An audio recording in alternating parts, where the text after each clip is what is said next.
The basic ingredients for any paint will be a pigment, a binder and a solvent.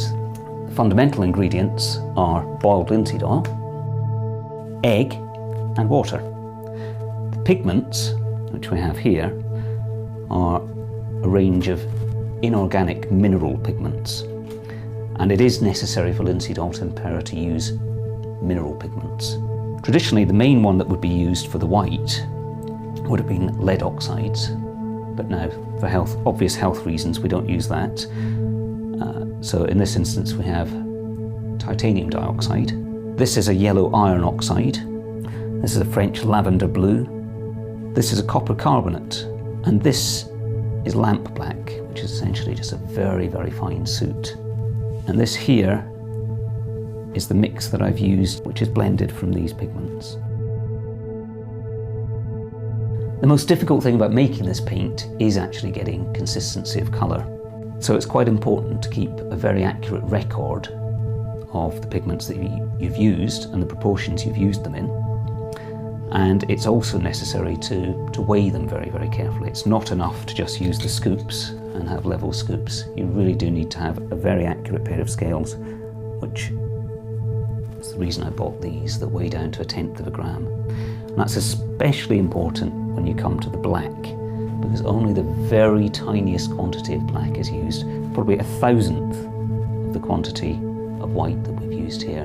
And if that quantity of black is ever so slightly wrong, then the eye really will pick up the change in colour. You also, for that reason, need to keep stirring the paint as you're using it, because if there are different particle sizes, they will settle out differentially and the colour will change. That said, the slight colour variation that you might get and the complexity of the colour is part of the charm and attraction of these paints, so it's not necessarily an entirely bad thing. So now I'm going to demonstrate mixing the paint. We start with the liquid ingredients. It will keep for a long time and pretty much indefinitely in a sealed container, because the pigments, as well as providing the colour, will be antifungal and antimicrobial, so it won't go off in a sealed container.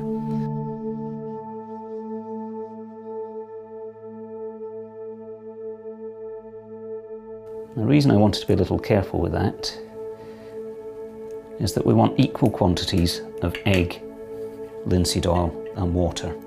So the easiest way to ensure that, with variable sizes of egg, is to simply use the eggshell to measure out the other ingredients.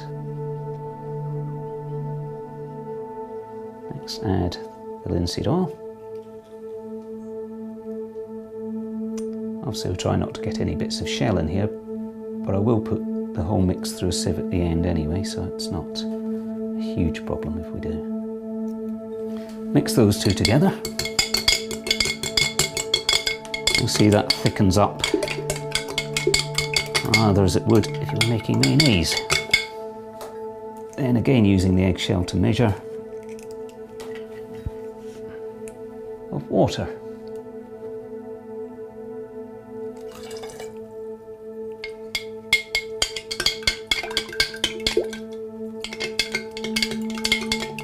Now, for the purposes of this demonstration, I'm just going to use the pigment that I've already mixed up here, and I'm just going to use a small amount of this because I won't need a lot of paint at the moment. Traditionally, all paints would have some tiny amount of black in, and it really does make a difference if you're looking to get those historic colours, particularly as I was here, where I'm looking for 18th century colour palette or earlier. And that's the other reason why I haven't used any very bright, vibrant colours, particularly bright reds, which simply wouldn't have been cheaply available in that period, so they wouldn't look right for this property. So this one is actually a grey-blue colour, although at the moment the green from the copper carbonate looks dominant. I'm just going to add enough of the liquid the purposes of the demonstration.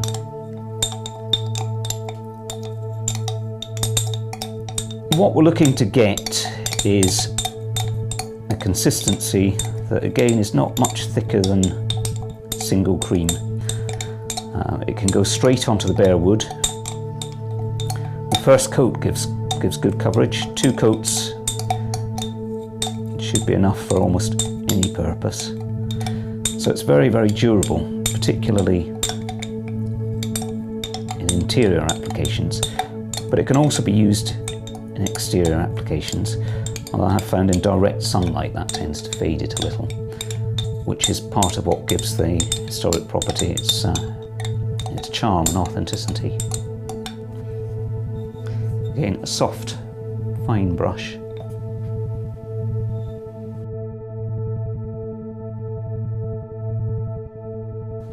So we'll just go straight onto the wood.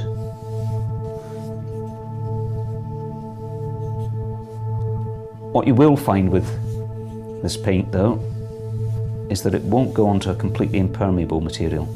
So if you have modern gloss paint finishes, if you have remnants of, say, a silicone bead along the edge of the door, those kind of things will need to be removed.